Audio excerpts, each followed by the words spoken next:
calle 16, 1:50. Gracias. 9:56, faltan 4 minutos para que los alumnos de el acompañamiento de ODI entren. Los estamos esperando. 10 en punto de la mañana, comenzamos.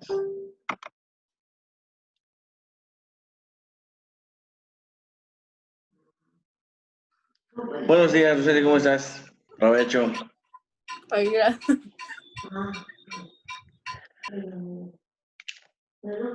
Vamos a esperar nada más a que entren todos los compañeros para comenzar la clase, ¿va?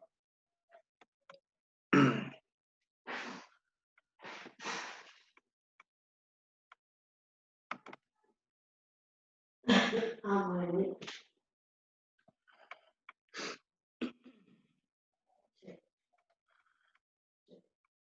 Pero cuando se contaría, cuando se muriera.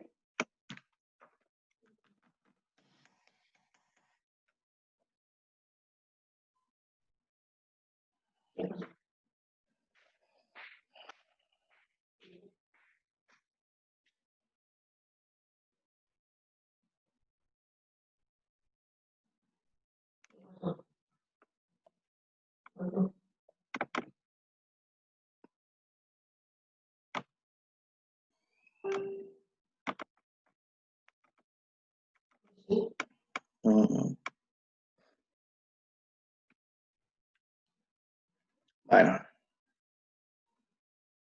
2 minutos más y ya empezamos.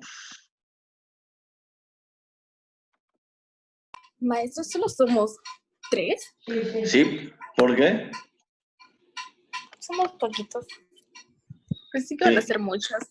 Deberían ser 4, pero hay una persona que no da muestras de vida.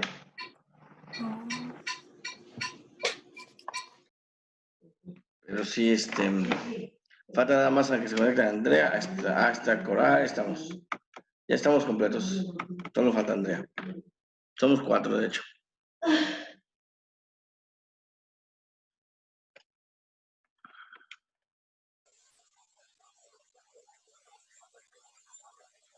Buenos días. Vamos a mandarnos. Buenos días. No me escucha Coral. A ver, vamos a ver. Ahí está. Buenos días, Coral. ¿Cómo estamos? Bien. Bien. Bueno, chicos, ya califiqué sus primeras hadas. Los que no me las han mandado tienen que enviarlas. Las primeras 2 hadas de organización de la información. Está en la pestaña de dice hadas, hada 1, hada 2. Se marcó ayer. Creo que te desconectaste y ya no regresaste a la clase. En que estaba fallando, pero no Maestro, importa. pero no se entrega mañana. Se puede entregar mañana. No hay problema, pues, se puede entregar mañana, pero yo el viernes ya les dé todos los resultados. Okay. Bueno, vamos a empezar con lo que es la clase de hoy. Y bueno, les comparto. Permítanme un momento.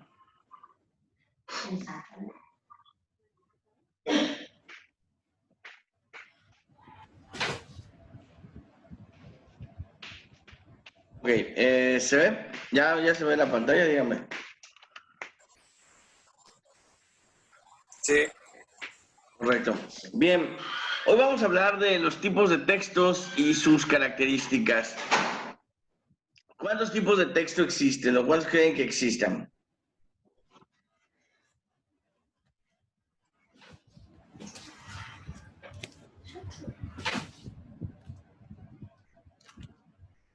Nadie.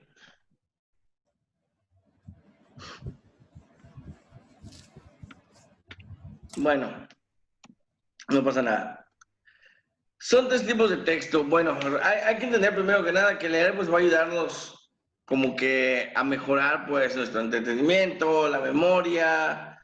Leer es muy bueno. Entonces, hay tipos de texto y cómo diferenciar qué tipos de texto hay es sencillo.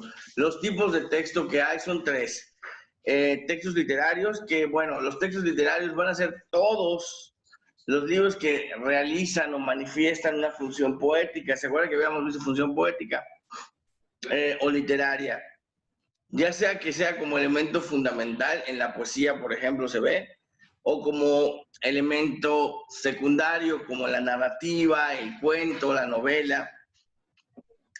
Los textos que pertenecen al género literario van a ser la poesía, la novela, el teatro y la mitología incluso puede contarse aquí.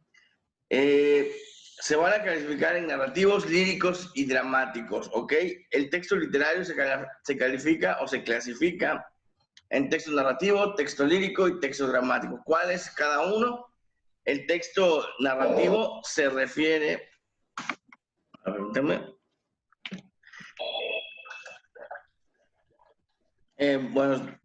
Buenos días, Andrea. Buenos días. Estábamos hablando de los tipos de texto que existen. Estamos empezando la clase. Hablábamos del primer tipo de texto, que son los textos literarios. Los textos literarios son los que van a usar la función poética y literaria y se van a dividir en lírico, épico y dramático, ¿ok? Narrativo, lírico y dramático. Los textos literarios narrativos van a ser las novelas, los ensayos literarios, los cuentos, las historias que van en prosa. Los textos literarios líricos se van a referir a la poesía. Es todo lo que sea poesía. Y los textos literarios dramáticos son los que se refieren al teatro y a la actuación, lo que se conoce como dramaturgia. ¿Ok? Este tipo de lecturas son los libros que muchas veces muchos maestros les vamos a mandar a leer. ¿Ok? Sobre todo en clases como ODI, en clases como literatura, en clases como redacciones, vamos a marcar leer algunos libros de ese tipo, ¿no? Entonces, textos literarios tienen que ver con la función poética y la función literaria. Luego tenemos los textos periodísticos. Los textos periodísticos tienen la finalidad de informar, ¿ok? O opinar, cualquiera de esas dos. La información que proponen, la información y la opinión son sus géneros principales, ¿no? ¿En dónde encontramos los textos periodísticos? Obviamente en las revistas, en los periódicos. Por eso se llama así, ¿no? Entonces, informan, pero también de repente pueden realizar opiniones o críticas a la sociedad o al mundo en el que se encuentran, ¿no? ¿Hasta aquí alguna duda, alguna pregunta?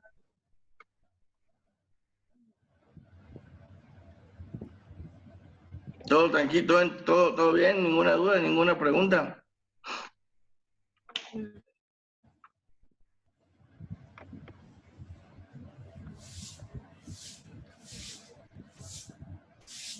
Ok, voy a seguir. El otro tipo de textos son los textos científicos. Los textos científicos proceden a demostrar de manera oral las mejoras o los avances en la ciencia y tecnología que tenemos los seres humanos. Un tipo de texto científico puede ser la transcripción de una ponencia, la exposición de eventos científicos, pueden ser los libros dedicados a un área especial de la ciencia.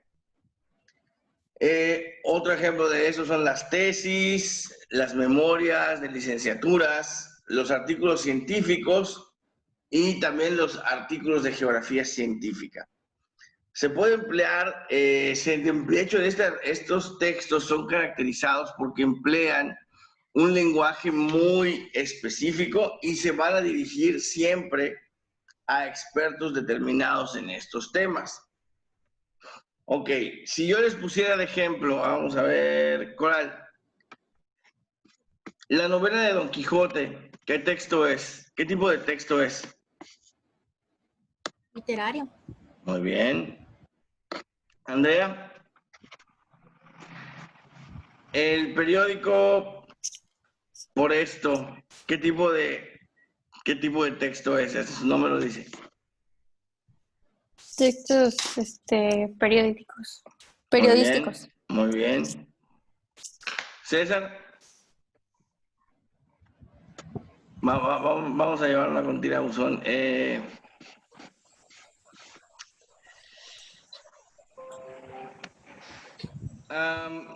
La revista National Geographic publica un texto del doctor Alexander Borlowski sobre las implicaciones del COVID y cómo se desarrolla. ¿Qué es?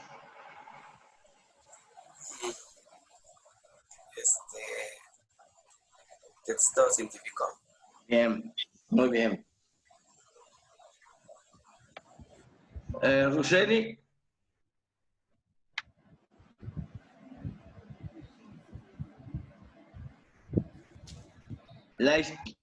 Si hablamos o si leemos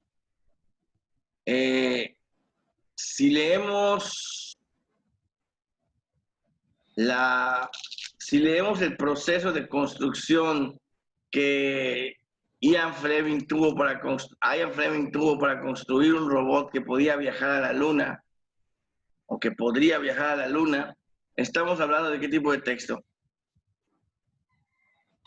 ¿Es publicitario? No. Sería literario, porque se ha contado una historia. Ok, no tiene datos técnicos ni nada. ¿Aquí tienen alguna duda con los textos, con los tipos de textos? Vuelvo a preguntar. ¿Todo bien?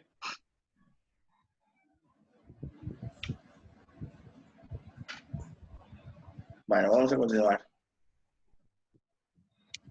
Vamos a hablar ahora de lo que son las fuentes de información. ¿Qué me pueden decir de las fuentes de información? ¿Qué creen que sean?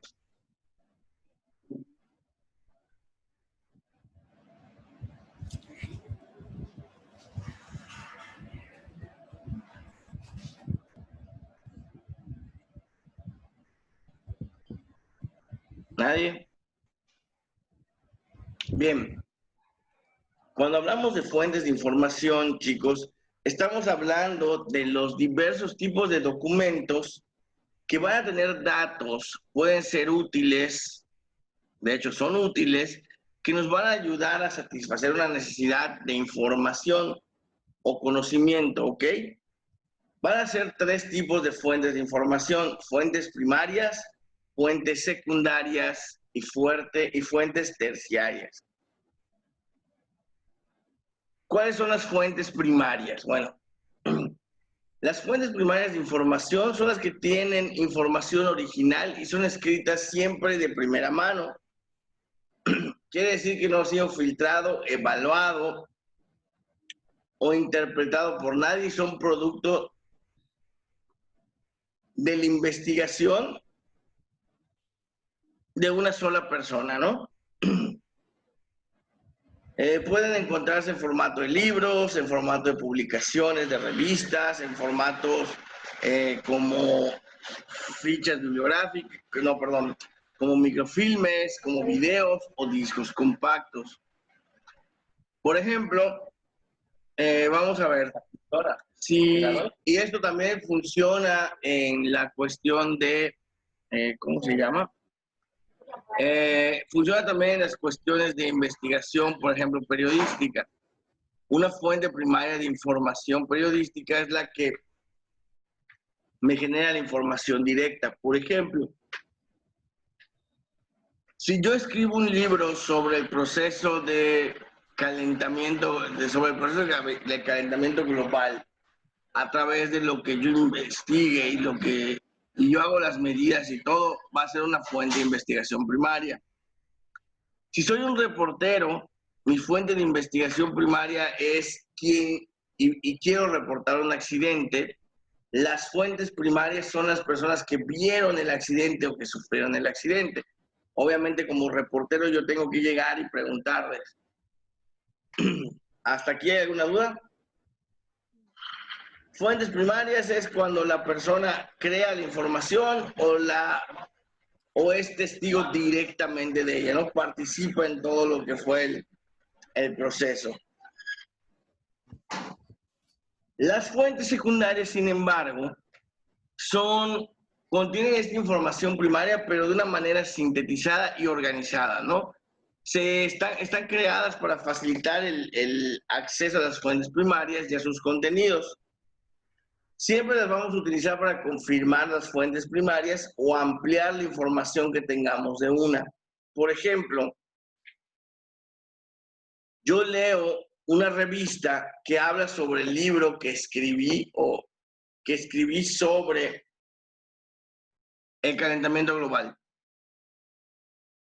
La revista va a contener datos del libro, no va a tener el libro como tal, pero sí va a tener información resumida e importante. O, por ejemplo, un libro de texto que les habla sobre alguna novela, sobre algún procedimiento científico, es una información secundaria porque no el libro de texto o el que crea el libro de texto es la investigación, sino que la toma de otra persona.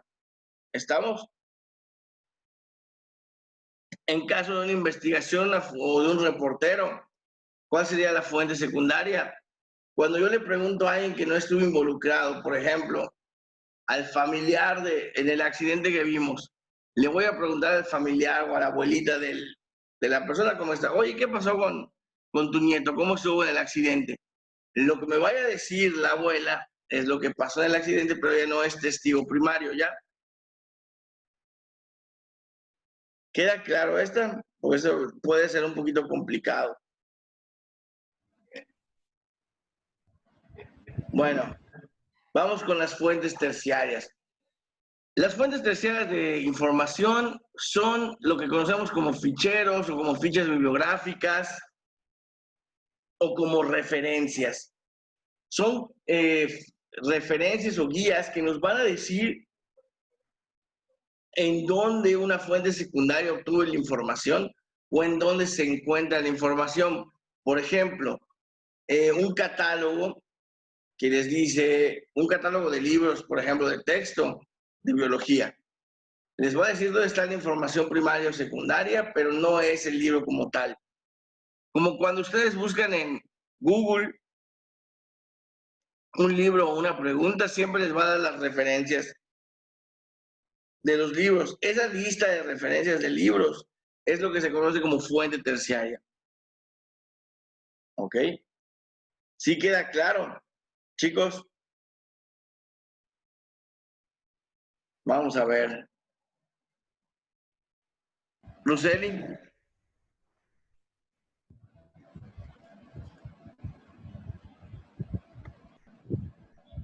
Roseli, pregunta. Si yo entrevisto a Albert Einstein, que descubrió la teoría de la relatividad, ¿qué fuente de información estaría utilizando?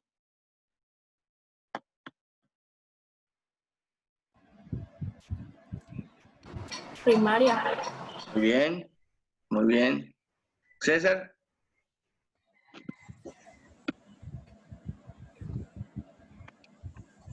Estoy leyendo un libro que habla sobre la relatividad, pero no es de Einstein. ¿Qué fuente es?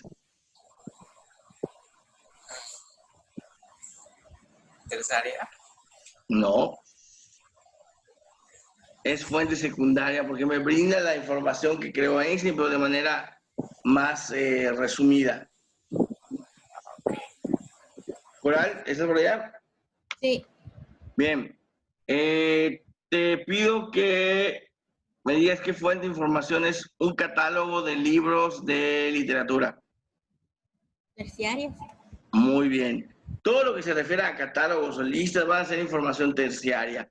Lo que sea como resumen o explicación de otras personas es secundaria y la parte creada por las personas o la información generada por personas reales en su momento específico a través de la información o investigación es como fuente primaria, ¿no?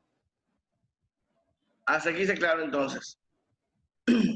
Bien, el ADA 3. ¿El ADA 3 en qué va a consistir? Van a hacerme un cuadro explicativo perdón, un cuadro comparativo de las diferentes fuentes terciarias. ¿Cuáles son sus características? ¿En qué se diferencian y en qué se parecen? ¿En qué se diferencian y sus características? Nada más. Hay un ejemplo de cada uno y dos ejemplos de cada una.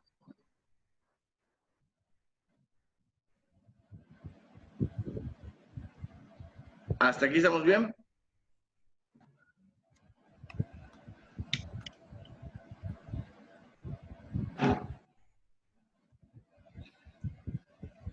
Bien, vamos a hablar de lo que son los organizadores gráficos. Bien, un organizador gráfico va a ser una herramienta, los han utilizado, ¿verdad? Sí. ¿Qué han hecho con los organizadores gráficos? ¿Para qué los han utilizado? ¿Para qué creen que sirvan?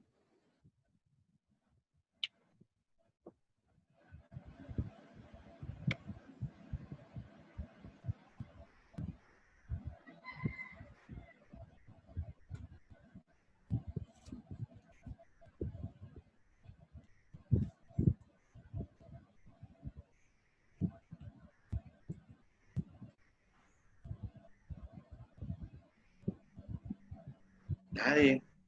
Silencio. Va a pasar el... ¿Para qué creen que sirvan los organizadores gráficos? Díganme, chicos.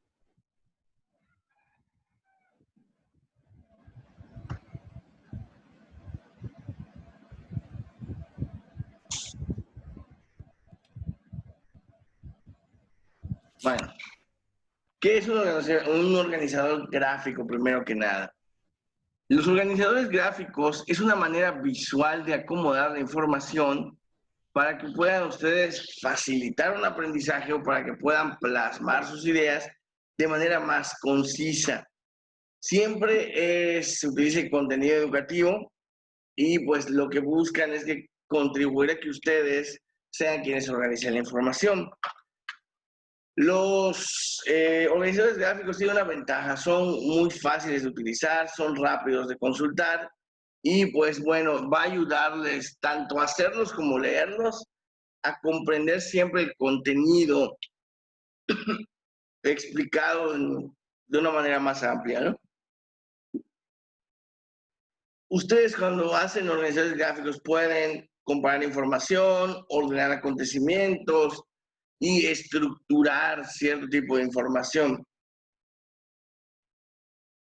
¿Qué va a pasar con los mapas conceptuales? Hay varios tipos de organizadores gráficos. Algunos que vamos a ver, algunos ejemplos, son los siguientes. Los mapas conceptuales, que es una representación gráfica de ideas o de conceptos que van a dar una idea general. Lo que hacen los mapas conceptuales es que van a permitir relacionar diferentes conceptos de una manera sintética y además de una manera en que se relacionan de forma clara. Un mapa conceptual, bueno, perdón, tiene una manera clara y amplia de expresarse las cosas.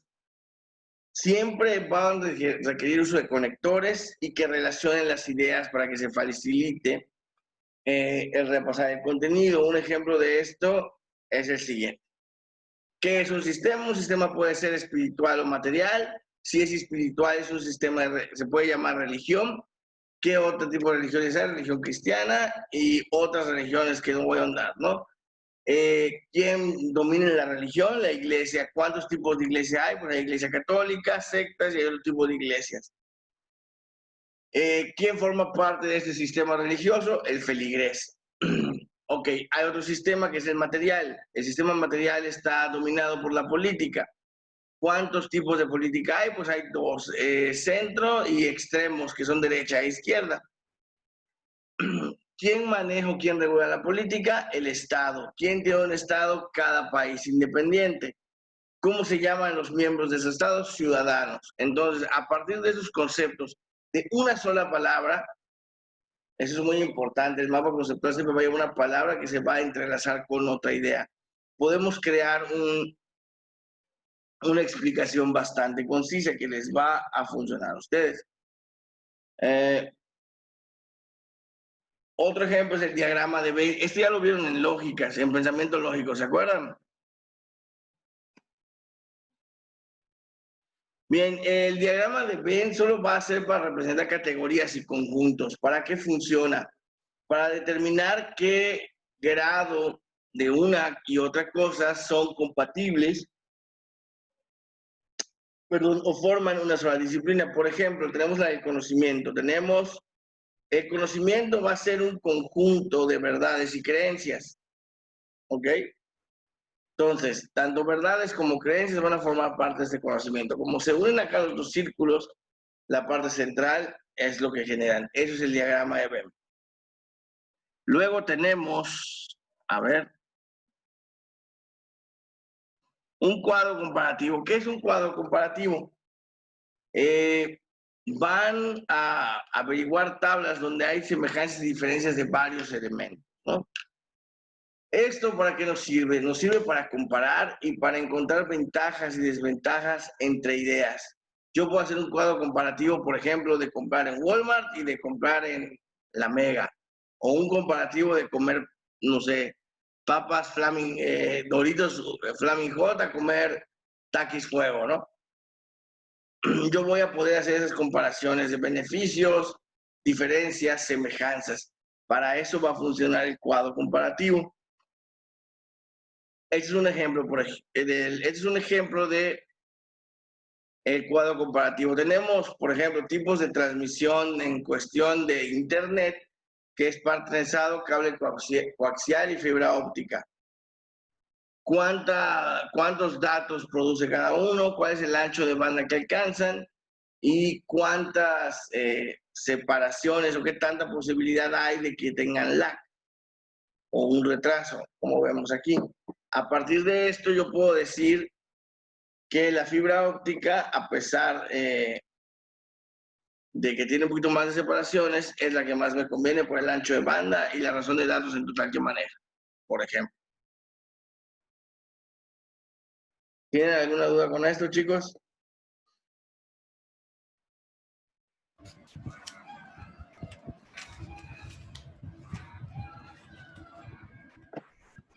¿Ninguna? No. Bien.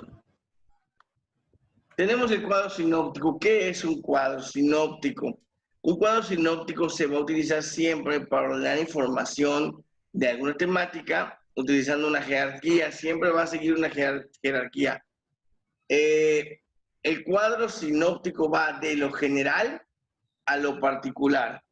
Yo puedo empezar hablando de la historia de la química para acabar con los descubrimientos médicos en 2020 o los descubrimientos de química del 2020. Me voy a lo general y acabo en un solo tema. Se van a aparecer un organigrama, pero no describe la organización de un grupo de personas, sino muestra cómo se organiza un tema que vamos a tratar. Este es el ejemplo, vean.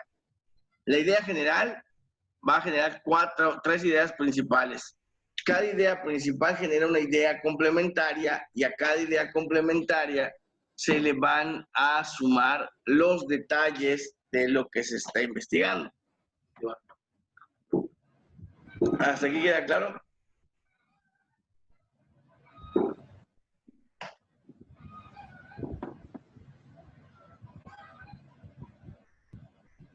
Continúo. Tenemos los mapas mentales. Ojo, un mapa mental no es lo mismo que un mapa conceptual. Un mapa conceptual mantiene un concepto y es el que busca unir esos conceptos. Un mapa mental muestra las ideas de forma visual, sin jerarquía y simplemente indicando ideas principales, y puede ser de manera gráfica. Puedo poner solo imagen o solo una palabra en el mapa mental. Y obviamente cada uno va a ir conectado. La ventaja que tiene el mapa mental es que pueden usar colores, imágenes, figuras y conectarlos de una manera en que ustedes puedan entender toda esa información. Vean el ejemplo. Tenemos el mapa mental de la ética. ¿Qué es la ética? La ética sirve para ocuparse de la moral, ¿no? Y otros dicen, no es por la razón filosófica. Y si es de la razón filosófica es porque siempre se ha preguntado por qué tenemos moral, ¿no? ¿Qué es la moral? Entonces, esta pregunta va a llegar a por qué un deber moral. Voy explicando y voy dando las respuestas, ¿ok? ¿Tienen alguna duda con esto, chicos?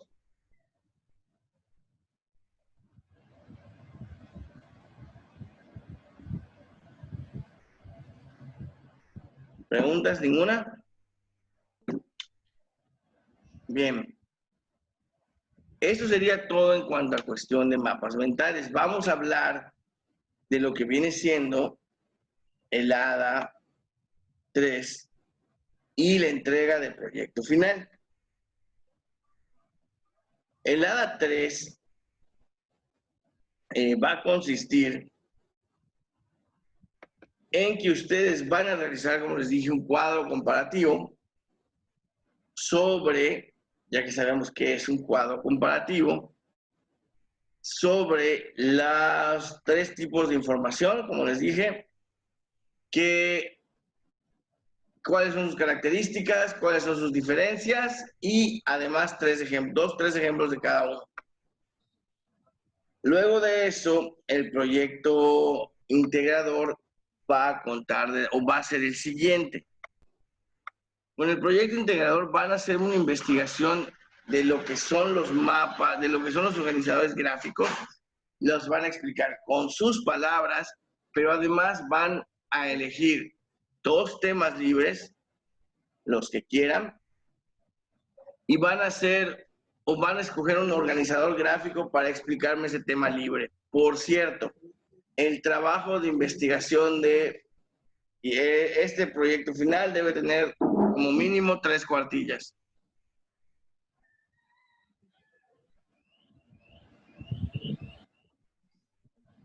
Hasta aquí, ¿alguna pregunta? No. ¿Dudas, preguntas, nada? ¿Seguros? De todos modos, yo voy a estar en la plataforma. Voy a subir esta clase también para que puedan consultarla en el momento que quieran. Recuerden que las tareas tienen hasta mañana para entregar, todas, los que no hayan entregado, para que el viernes se les pueda dar su resultado en clase, ¿va? Controla la retroalimentación.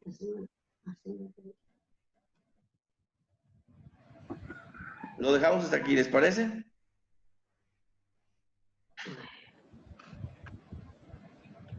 Chicos, otra pregunta, perdón, ¿alguna duda, pregunta con el proyecto final? Pueden hacerlas, no tengo ningún inconveniente de responderlas. ¿Dudas?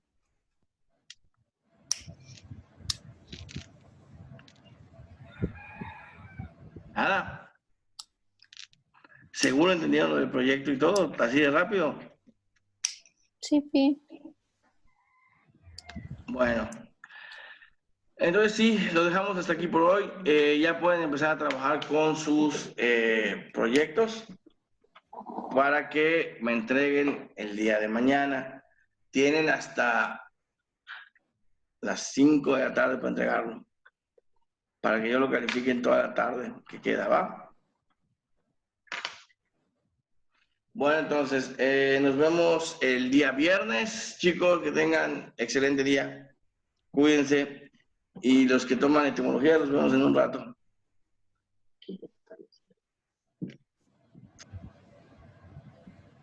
Hasta luego. Adiós. Nos vemos. Adiós.